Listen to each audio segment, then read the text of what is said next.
Hello students, இன்னைக்கு statistics and numerical methodsல April May 2023 question paper discuss பண்ண போறோம். So first part A பார்க்கலாம். Part A பாத்தீங்கன்னா define type 1 and type 2 errors in hypothesis testing கேக்குறாங்க. Type 1 error அப்படின்னா rejecting H0 when it is true. Type 2 error என்னன்னா accepting H0 when it is false. நம்ம H0 accept பண்றோம் even though இது false இருந்தாலும் accept பண்றோம். Type 1 errorனா reject பண்றோம் even though it is true இருந்தாலும் நம்ம reject பண்றோம். So இந்த first one வந்து important question. So நிறைய question paperல இது என்ன பண்ணிருக்காங்கன்னா repeat பண்ணிருக்காங்க. So second question பார்க்கலாம். Second question என்னன்னா a real estate agent claims that 60% of private residence building today are 3-bedroom homes. To test this claim, a large sample of new residents is inspected. The proportion of these homes with 3 bedrooms is recorded and used as our test statistics. State the null and alternate hypothesis to be used in the test. Just null hypothesis என்ன alternate hypothesis என்னன்னு பார்த்தா போதும். கொஸ்டினில் பார்த்தீங்கன்னா இது ஒரு large sample சொல்கிறாங்க. இது ப்ரொப்போர்ஷன் கொடுத்துருக்காங்க. ஏஜென்ட் என்ன ப்ரொப்போர்ஷன்? ஏஜென்ட் மீன்ஸ் அதுதான் பாப்புலேஷன் என்ன ப்ரொப்போர்ஷன் கொடுத்துருக்குன்னா 60% ப்ரொப்போர்ஷன் கொடுத்துருக்கு. ஸோ 60% ப்ரொப்போர்ஷன் போது பின்னு எடுத்துக்கோங்க. ஸோ நல் ஹைப்போதசிஸ்னால் என்னென்னா ஜஸ்ட்டு H0 என்னென்னா just P is equal to 60%. எப்போவுமே ப்ரொப்போர்ஷன் வந்து இது ப்ராபபிலிட்டி வேல்யூ. இது என்ன பண்ணணும்னா in terms of 0 to 1 எழுதணும். அப்போ 60% எப்படி எழுதுறான்னா 60 divided by 100. 60 divided by 100 என்னென்னா 0.6. So P is equal to 0.6. So இதுதான் என்னுடைய null hypothesis. So obviously alternate hypothesis எப்படி எழுதலாம்? P is not equal to 0.6. So P equal to 6க்கு 1 mark. P is not equal to 0.6க்கு 1 mark. So plus type 1 type 2 error ரொம்ப important. Next இது கூட என்ன பண்ணிக்கோங்க, ஸ்டாட்டிஸ்டிக்ஸ்னா என்ன, பெராமீட்டர்னா என்ன, ஸ்டாண்டர்ட் எரர்னா என்ன, நெக்ஸ்ட் டிகிரி ஆஃப் ஃப்ரீடம்னா என்ன, நெக்ஸ்ட் லெவல் ஆஃப் சிக்னிஃபிகன்ஸ், அப்புறம் critical value, critical region. So இந்த 2 மார்க்ஸ்லாம் படிச்சுக்கோங்க. Critical region, next uses of chi-square test, next expected frequency of 2x2 contingency table. So ஒரு contingency table கொடுத்துருப்பாங்க ABCD, இதோடைய expected value என்ன, இதோடைய chi-square value என்ன அப்படின்னு கேட்பாங்க. ஸோ இதெல்லாம் தான் 2 marks என்ன பண்ணலாம்னா ஃபர்ஸ்ட் யூனிட்டில் எக்ஸ்பெக்ட் பண்ணலாம். ஸோ T-testோட யூசஸும் படிச்சுக்கோங்க, chi-square டெஸ்டோட யூசஸ்ஸு படிச்சுக்கோங்க. ஸோ இது வந்து ஃபஸ்ட்டு யூனிட். இப்போ செகண்ட் யூனிட் பார்க்கலாம். செகண்ட் யூனிட்டில் வந்து ஃபர்ஸ்ட் என்ன கொடுத்துருக்காங்கன்னா state 2 square factorial design. State 2 square factorial design. Factorial டிசைன்னாலே என்னென்னா is an experiment enables us to study the effect of each and every factor to be estimated and tested independently by the usual analysis of variances. So usual analysis of variances use பண்ணி தான் என்ன பண்ண போகிறோம், இந்த design என்ன பண்ணுவோம், experiment பண்ணுவோம். இந்த 2 square factorial design have 2 levels சொல்லுவாங்க, இல்லை 2 ஃபேக்டர்ஸ் சொல்லுவாங்க. அந்த 2 ஃபேக்டர்ஸ் தான் நம்ம என்ன பண்ணுவோம்னா ஏபின்னு எடுத்துப்போம். ஸோ அதோடைய டெஃபினிஷன் படிச்சுக்கோங்க. ஸோ நெக்ஸ்ட் என்ன கொடுத்துருக்காங்க, distinguish between ANOVA one way classification, 2-way classification distinction கேட்டிருக்காங்க. 1 wayனா 1 factor is involved, 2 wayனா 2 factors involved. 1 wayனா 1 set of hypothesis இருக்கு, 2 wayனா 2 set of hypothesis இருக்கு. 1 way வந்து completely randomized design சொல்லலாம், 2 way வந்து randomized plot design சொல்லலாம். ஜஸ்ட் 2 பாயிண்ட்ஸ் நீங்கள் எழுதினீங்கன்னா போதும். நெக்ஸ்ட்டு செகண்ட் யூனிட்டில் வந்து basic principles, 3 basic principles of experimental design கேட்பாங்க. Randomisation, replication, local control. அப்புறம் அனோவானா என்ன, assumption of ANOVA, experimental variable, extraneous variable என்ன. எக்ஸ்பெரிமெண்டல் வேரியபிள்னா variable that are directly involved in the design of experiment. அப்போ எக்ஸ்ட்ரானியஸ்னால் என்னென்னா இன்டைரக்ட்லி இன்வால்வ்டு. ஸோ ஆர்பிடிக்கும் எல்எஸ்டிக்கும் என்ன டிஃப்ரென்ஸ், அதாவது 2-வேக்கும் எல்எஸ்டி லாட்டின் ஸ்கொயர் டிசைனுக்கும் என்ன டிஃப்ரென்ஸ் கேட்பாங்க. அப்புறம் 2x2 லாட்டின் ஸ்கொயர் டிசைன் பாசிபிளாக கேட்பாங்க. So 2x2 Latin square design பாசிபிளான்னு கேட்பாங்க. ஸோ அப்படி ஒரு 2 மார்க் இருக்குது. நெக்ஸ்ட்டு ஸ்கொயர் டிசைன் பாசிபிளா, இல்லை it is not possible because error value வந்து 0ன்னு வரும். ஸோ இந்த 2 மார்க்ஸ்லாம் என்ன பண்ணிக்கோங்க, செகண்ட் யூனிட்டில் படிச்சுக்கோங்க. நெக்ஸ்ட்டு தேர்ட் யூனிட் பார்க்கலாம். தேர்ட் யூனிட் வந்து find the interval in which so find the interval in which the root லைஸ்னா இது ஈக்குவேஷன் f of x ன்னு எடுத்துக்கோங்க. x cube plus x square minus 1. First 0 கொடுங்க. f of 0 கொடுத்தீங்கன்னா negative value வருதா positive value வருதா பாருங்க. நெகட்டிவ் வேல்யூ வருது. நெக்ஸ்ட் f of 1 கொடுங்க.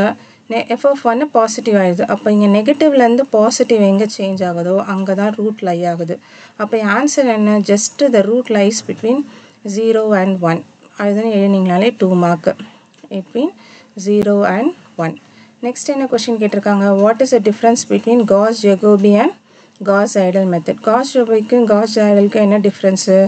காஸ் ஜெகோபி மெத்தட் வந்து காஸ் ஐடல் மெத்தட் வந்து இது வந்து காஸ் ஐடல் மெத்தட் வந்து twice as fast as Gauss Jacobi method அப்படின்னு எழுதினீங்கனாலே அதான் answer. twice as fast as Gauss Jacobi method. எப்போவுமே காஸ் ஐடல் மெத்தட் சீக்கிரமாக ஆன்சர் கொடுத்துரும் காஸ் ஜெகோபி மெத்தடை விட. ஸோ அப்படின்னு ஒரு வேர்டு எழுதிங்கனாலே போதும். ஸோ இது ரெண்டும் வந்து தேர்ட் யூனிட்டில் வேறு என்னெல்லாம் கேட்பாங்கன்னா order and condition of convergence of Newton Raphson method, அதே மாதிரி order and condition of fixed point iteration method, next Gauss elimination மெத்தடில் இல்லை காஸ் ஜோர்டான் மெத்தடில் ஜஸ்ட்டு 2 ஈக்குவேஷன் கொடுத்து சால்வ் பண்ண சொல்லுவாங்க. நெக்ஸ்ட்டு என்ன பண்ணுவாங்கன்னா ஜெகோபி மெத்தடில் 2x2 மேட்ரிக்ஸ் கொடுத்து ஜெகோபி மெத்தட் சால்வ் பண்ண சொல்லுவாங்க. இந்த மாதிரி சிம்பிள் ப்ராப்ளம்ஸ் தருவாங்க. அதை என்ன பண்ணலாம்னா ஈஸியாக போடலாம். Next 7th and 8th question. So 7th and 8th question வந்து யூனிட் 4ல் 6th question. 7th and 8th வந்து யூனிட் 4லேருந்து வரும். யூனிட் 4ல் define Newton backward interpolation formula. So Newton backward formula, Newton forward formula, அப்புறம் லெக்ராஞ்சி இன்டர்போலேஷனுடைய advantage disadvantage, Newton divided difference formula, அப்புறம் differentiation formula இதெல்லாம் படிச்சுக்கோங்க. நெக்ஸ்ட்டு இது பாருங்கள் சிம்சன்ஸ் 1/3 சிங்கிள் இன்டெக்ரல் கேட்டிருக்காங்க. ஜஸ்ட் என்ன பண்ணுங்கள், ஃபர்ஸ்ட் வேல்யூ லாஸ்ட் வேல்யூ என்ன பண்ணுங்கள் 1 கொடுத்துக்கோங்க. மிடில் என்ன பண்ணுங்கள் 4 2 4 2 4ன்னு கொடுங்க. ஸோ இது 1ஓட 1 மல்டிப்ளை பை 1. இந்த 4யும் இந்த 0.5யும் மல்டிப்ளை பண்ணுங்கள். ஸோ உங்களுடைய வேல்யூ வந்து 2 வரும். நெக்ஸ்ட்டு 2 இந்த 0.2 மல்டிப்ளை பண்ணுங்கள். ஸோ உங்களுடைய வேல்யூ 0.4. 1யும் 0.4யும் மல்டிப்ளை பண்ணுங்கள் 0.4. நெக்ஸ்ட்டு 2 இதையும் மல்டிப்ளை பண்ணிங்கன்னா 0.1176 வரும். நெக்ஸ்ட்டு 4யும் இதையும் நீங்கள் மல்டிப்ளை பண்ணுங்கள் 0.154. நெக்ஸ்ட்டு 1 மல்டிப்ளை பண்ணிங்கன்னா 0.027. ஜஸ்ட் இது எல்லாத்தையும் ஆட் பண்ணுங்கள். ஃபஸ்ட்டு 1 லாஸ்ட்டு 1 கொடுக்கணும். மிடில் எல்லாமே என்ன பண்ணணும் 4 2 4 2 4 கொடுக்கணும் சிம்சன் ரூலுக்கு. எல்லாத்தையும் ஆட் பண்ணிங்கன்னா 4.0986 வரும். ஸோ சிம்சன்ஸ் 1/3 ரூல் ஃபார்ம் என்னன்னா I is equal to h/3 into இந்த வேல்யூ. இந்த வேல்யூ என்னது 4.0986. ஸோ ஹெச்சுக்கு என்ன பண்ணுங்கள், what is the difference? 0 to 1க்கு 1, 1 to 2க்கு 1, 2 to 3க்கு 1. அப்போ ஈக்குவல் டிஃப்ரென்ஸ் தான். So 1 divided by 3 into 4.0986. So இந்த இன்டெக்ரலுடைய வேல்யூ என்னென்னா ஜஸ்ட்டு 1.3662.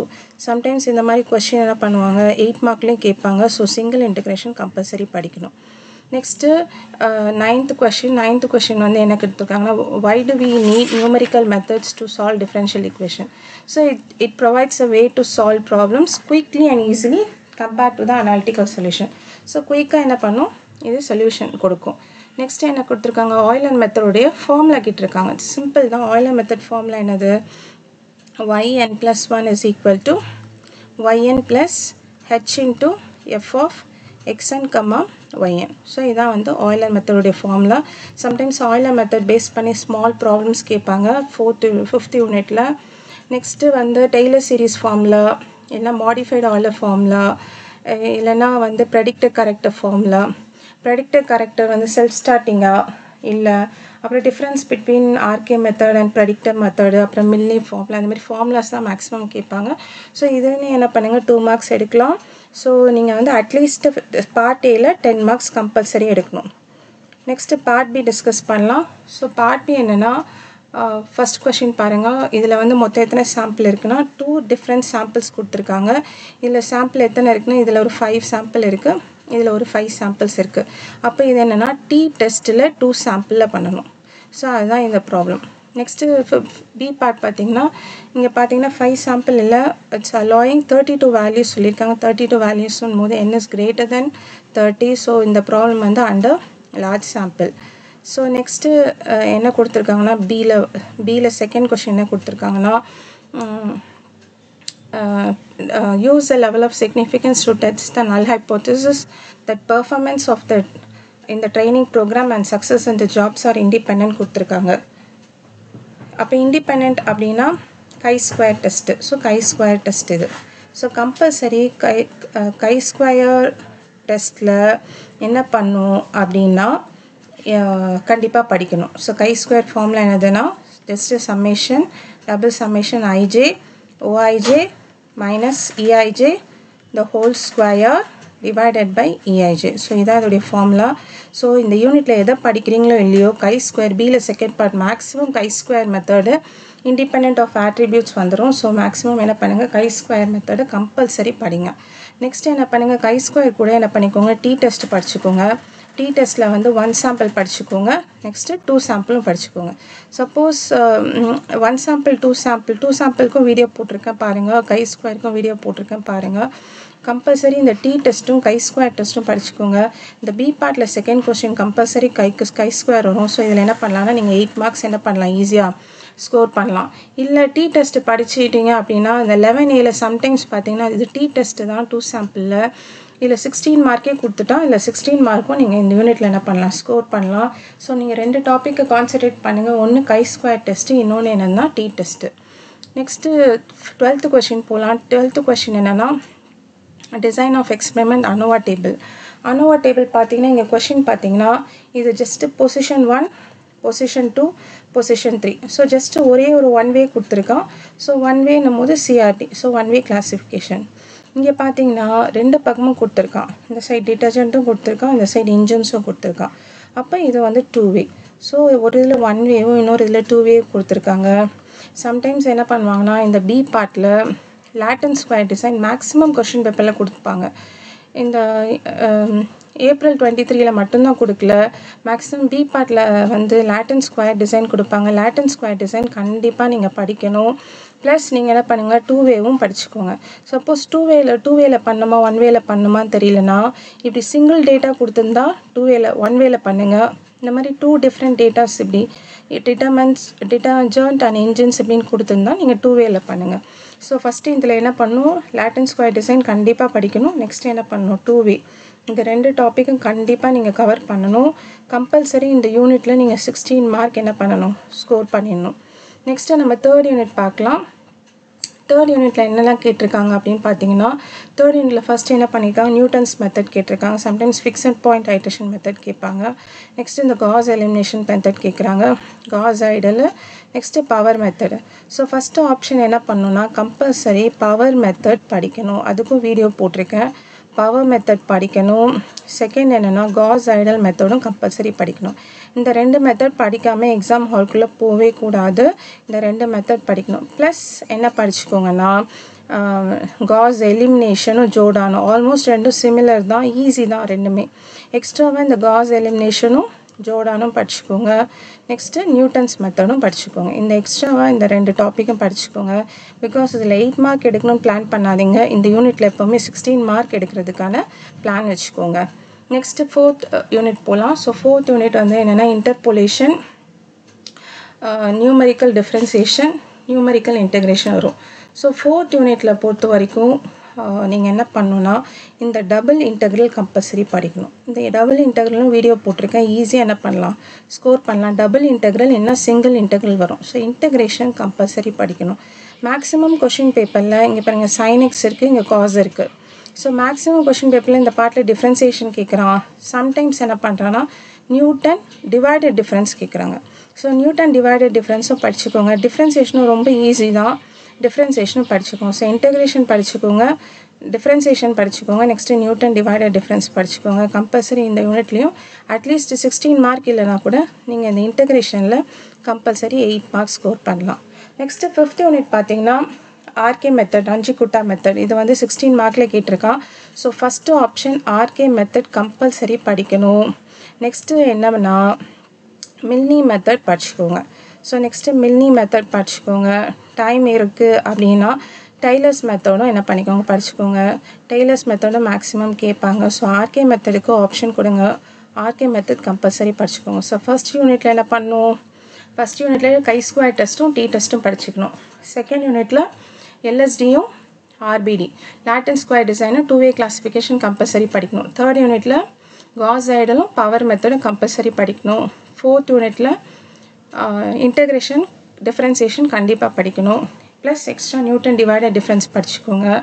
ஃபிஃப்த் யூனிட்டில் ஆர்கே மெத்தடும் மில்னே மெத்தடும் படிங்க. எக்ஸ்ட்ராவாக என்ன பண்ணிக்கோங்க, டைலர்ஸ் மெத்தடும் படிச்சுக்கோங்க. நம்மளுக்கு இன்னும் 1 day தான் இருக்குது. அதனால் என்ன பண்ணணும்னா இப்போ ஒவ்வொரு ப்ராப்ளம் எடுத்து என்ன பண்ணணும், நல்லா ப்ராக்டிஸ் பண்ணணும். நெக்ஸ்ட் என்னென்னா சில டிப்ஸ் கொடுக்க போகிறேன் எக்ஸாம் ஹாலில் என்ன பண்ணணும்னு சொல்லிட்டு. எக்ஸாம் ஹாலில் ஒன்ஸ் நீங்கள் ரெஜிஸ்டர் நம்பர் எழுதிட்டு நோட்டுக்கு பின்னாடி திருப்பி பின்னாடி வந்து என்னென்னா ரஃப் ஒர்க்குன்னு பிளேஸ் இருக்கும். அந்த ரஃப் ஒர்க்கில் ஆர்கே மெத்தட் ஃபார்முலா எழுதிடுங்க, ஏன்னா மறந்துடுவீங்க. ஸோ ஃபஸ்ட்டு எடுத்தோடனே பின்னாடி எடுத்து RK method formula, Milne formula, t test formula, chi square formula, numerical differentiation formula, Newton's divided difference formula, Newton Raphson formula. So இந்த ஃபார்முலாஸ் மட்டும் என்ன பண்ணிக்கணும், பின்னாடி ரஃப் ஒர்க் இருக்குது, ரஃப் ஒர்க்கில் ஃபஸ்ட்டு நோட்டை வாங்கினோன்னே புக்லெட்டை வாங்கினோடனே ரெஜிஸ்டர் நம்பர் எழுதிட்டு இந்த ஃபார்முலாஸ்லாம் பின்னாடி ரஃப் ஒர்க்கில் எழுதிடுங்க. ரஃப் ஒர்க்கில் இடம் பத்தலைன்னா பின்னாடி இருக்கிற பேப்பரையும் யூஸ் பண்ணிக்கோங்க. ஃபைனலாக எக்ஸாம் முடிஞ்ச பிறகு அதை என்ன பண்ணிக்கலாம், ஸ்கோர் அவுட் பண்ணிக்கலாம். ஸோ கம்பல்சரி ஃபார்முலா மறந்துடுவீங்க, அதில் கம்பல்சரி இந்த ஃபார்முலாஸ் ஃபஸ்ட்டு எழுதிடுங்க. நெக்ஸ்ட்டு பார்ட் பி ஸ்டார்ட் பண்ணும்போதே அனோவா டேபிள் யூனிட் 2 ஸ்டார்ட் பண்ணிடுங்க. கொஷின் நம்பர் 12 கடகடன் லாட்டின் ஸ்கொயர் டிசைன் இருந்தால் லாட்டின் ஸ்கொயர் டிசைன், 2-way இருந்தால் 2-way, 1-way போகணுன்னா கூட 1-way ஈஸி தான். 3-wayனா ட்ரீட்மெண்ட் வரைக்கும் போகணும், 2-wayனா ஆர்பிடினா காலம் ரோ போகணும், 1-wayனா வெறும் காலம் வரைக்கும் போகணும், அவ்வளோதான்.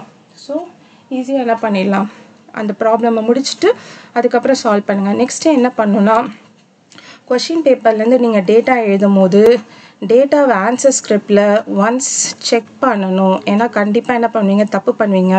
அதனால் கொஷின் பேப்பர்லேருந்து இந்த டேட்டா இப்போ நீங்கள் 0, 1, 2ன்னு எழுதினீங்கன்னா ஒரு ஒன்ஸ் ஆன்சர் கரெக்டாக கொஷின் பேப்பர்லேருந்து எழுதியிருக்கோமா அப்படின்னு செக் பண்ணிவிட்டு அப்புறம் சால்வ் பண்ண ஸ்டார்ட் பண்ணுங்கள். So all the best my students.